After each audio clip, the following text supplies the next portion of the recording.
मानो हम ये कहना चाह रहे हो कि तुम राम की शरण पकड़ लो, तो जब बंदर सुंदर हो सकता है तो तुम तो मानव हो, हम तुम कैसे सुंदर नहीं हो सकते। और आसमान में सूर्य को उगते हुए को फल समझ करके हनुमान जी ने ऐसी छलांग मारी, सूर्य के पास पहुंच करके नाश्ता में सूर्य भगवान खा गए। हनुमान जी ने एक बार फिर दोबारा छलांग मारी, सूर्य भगवान के सामने पहुंच गए। राम राम भाई साहब, गुरुजी। सूर्य भगवान ने देखो कि ये तो देखे देखे लग रहे हैं। सूर्य भगवान बोले जब तक तुम सामने रहोगे हमारा बीपी हाई रहेगा। हम आपको चेला किस बात पे बनाना? बोले क्यों? अरे बोले एक वे तो बड़ी मुश्किल से निकले तुम्हारे भीतर से।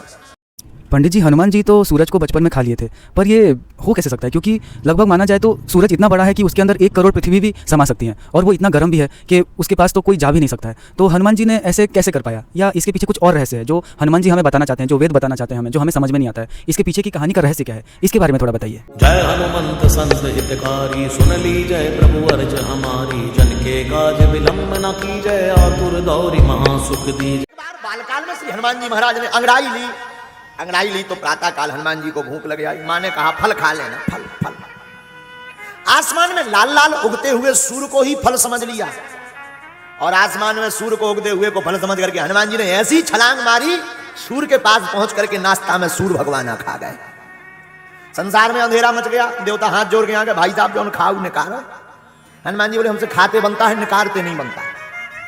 आज तक हमने निकालते देखा ही नहीं।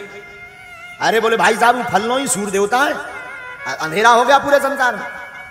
मानो हनुमान जी कहना चाहते हो कि बचपन में ही जब तक आप अपने अज्ञान को मिटाने के लिए सूर्य जैसे ज्ञान को ग्रहण नहीं करोगे, तब तक पूरी जिंदगी अंधेरे में मची ही रहेगी। इसलिए हनुमान जी ने बचपन में ही सूर्य खा लिया।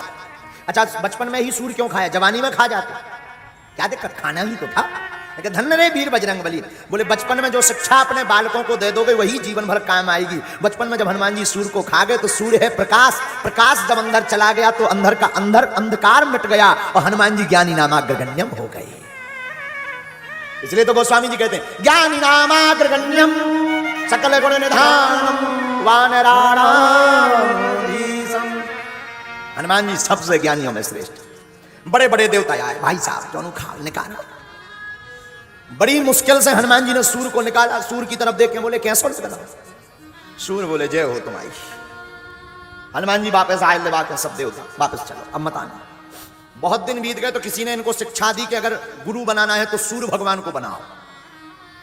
हनुमान जी ने एक बार फिर दोबारा छलांग मारी, सूर्य भगवान के सामने पहुंच गए। राम राम भाई साहब, गुरु जी।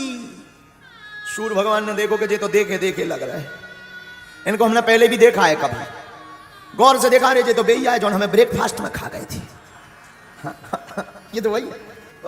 सूर्य भगवान थोड़ा पिछलते हुए, भैया दूर रहना, देखो दूर रहना। हनुमान जी बोले गुरु जी। सूर्य देवता है अब और टेंशन, आज तो जी हद करें, गुरु जी कह रहे हैं। सूर्य भगवान बोले देखो भाई गुरु मत कहो। हनुमान जी बोले क्यों? सूर्य भगवान बोले कि हल्के में कुछ नहीं बोले हो, तुम लील गए थे, अब गुरु का बना ले, का तो का दशा करो। हनुमान जी बोले कुछ नहीं गुरु जी, आप हमारे गुरु बनो, हमें चेला बनाओ।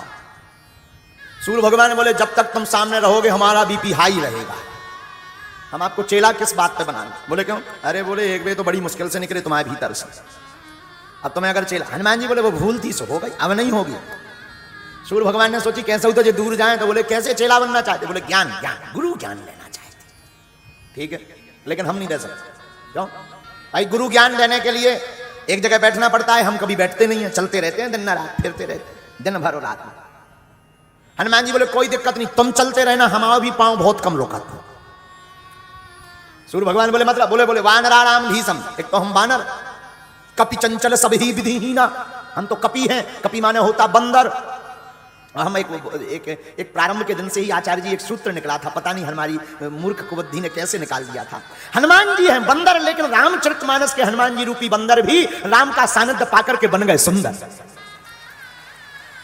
बंदर भी राम सानिध्य पाकर के सुंदर हो जाता है। मानो हम ये कहना चाह रहे हो कि तुम राम की शरण पकड़ लो, तो जब बंदर सुंदर हो सकता है तो तुम तो मानव हो, हम तुम कैसे सुंदर नहीं हो सकते। तो हनुमान जी बोले कि हमको भी श्राप है, श्राप ही मान के चलो कि हम भी नहीं बैठते हैं। सूर्य भगवान बोले हमारी चलने की आदत है। तो हनुमान जी बोले हम भी चलें, क्या दिक्कत है? सूर्य भगवान बोले, अब सूर्य भगवान तो सोच रहे थे जे हमसे पढ़ाई करें ना, इनका कोई ठिकाना थोड़ी, कब भूख लग जाए ऐसे ब्रेकफास्ट में फिर मसा करें। एक बार तो बड़ी मुश्किल से। तो सूर्य भगवान बोले देखो भाई चलोगे कैसे? विद्यार्थी को सामने होना चाहिए, शिक्षक के सामने होना चाहिए, तभी पढ़ पाओगे। हनुमान जी बोले नो प्रॉब्लम, हम चलेंगे तुम चलेंगे, हम आगे चलेंगे उल्टे चलेंगे, तुम सीधे चलना। क्या दिक्कत है? अच्छा, ये भी बहुत सुंदर उपाय है। हनुमान सूर्य भगवान ने कहा इसका अर्थ क्या हुआ? बोले जब भी माताएं अपने बालक को शिक्षा देने के लिए चलाने की कला सिखाती हैं तो माँ तो जरूर उल्टी चलती है, पर बेटा सीधा चलता है। माँ कहती है आजा बेटा आजा, आजा बेटा आजा, और पीछे की तरफ चली जाती है, बेटा को सीधा चला देती है। आप हमारे गुरु हैं, आज हम उल्टे चलेंगे, आप सीधे चलना और हमारी जिंदगी सीधी कर देना। बाल हनुमान जी का रहस्य जानने के लिए मैं आ गया हूँ हनुमान मंदिर में। तो सीधे चलते हैं यहाँ के पंडित जी के पास।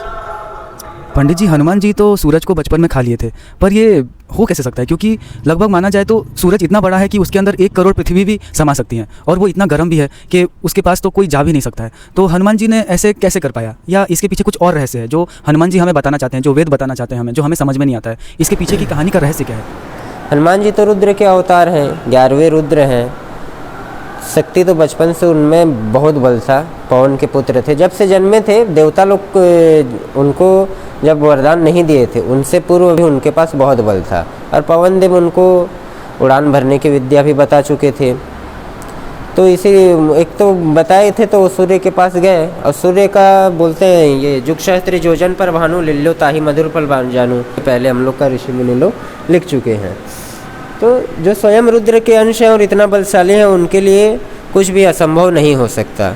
ये बस भगवान की एक लीला थी, जिनके कारण उनको वरदान भी मिलना था, होना था। बजरंग बली नाम पढ़ना था, इंद्र का वज्र का प्रहार करना था, और फल समझ के बुद्धि नहीं था बोल के खा लिए। उसके बाद जब उनको पता चला कि नहीं ये तो भगवान सूर्य नारायण है, तो अपना गलती का क्षमा भी मांगी। इसलिए भगवान की लीलाओं को गलत माने, उनमें नहीं उठाना चाहिए उंगली कि भगवान ऐसे कैसे कर सकते हैं। अरे वो भगवान है, वो कुछ भी कर सकते हैं, कुछ भी।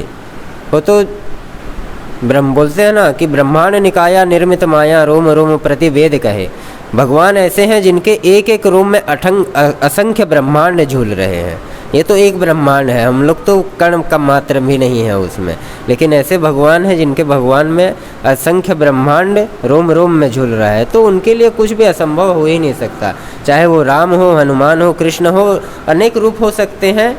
बोलते हैं जैसे सोना तत्व एक होता है, लेकिन उसका जैसे आपने कान में पहना है अभी, क्या है उसको, क्या कर्णिका या कुंडल बोलते हैं, तो लेकिन है तो सोना का तत्व तो एक है, लेकिन नाम अलग है, व्यवहार हो सकता है। वैसे ही हम और आप भी हैं, हमारा नाम अलग हो सकता है, सब अलग हो सकता है, लेकिन तत्व हम में भी एक है। जो चेतना हम में है वही चेतना आप में है, और वही चेतना 84 लाख योनि में है, चाहे वो कुत्ता हो, बिल्ली हो, पशु हो, पक्षी हो, पेड़ हो, जो भी हो। इसीलिए कभी भी किसी को दुख नहीं देना चाहिए। वो हनुमान जी का जो पूछे, भगवान कुछ भी कर सकते हैं, इसमें संशय नहीं है। पंडित जी की बातों से तो मैं संतुष्ट नहीं हुआ, क्योंकि उन्होंने बताया कि ये तो भगवान की लीला है।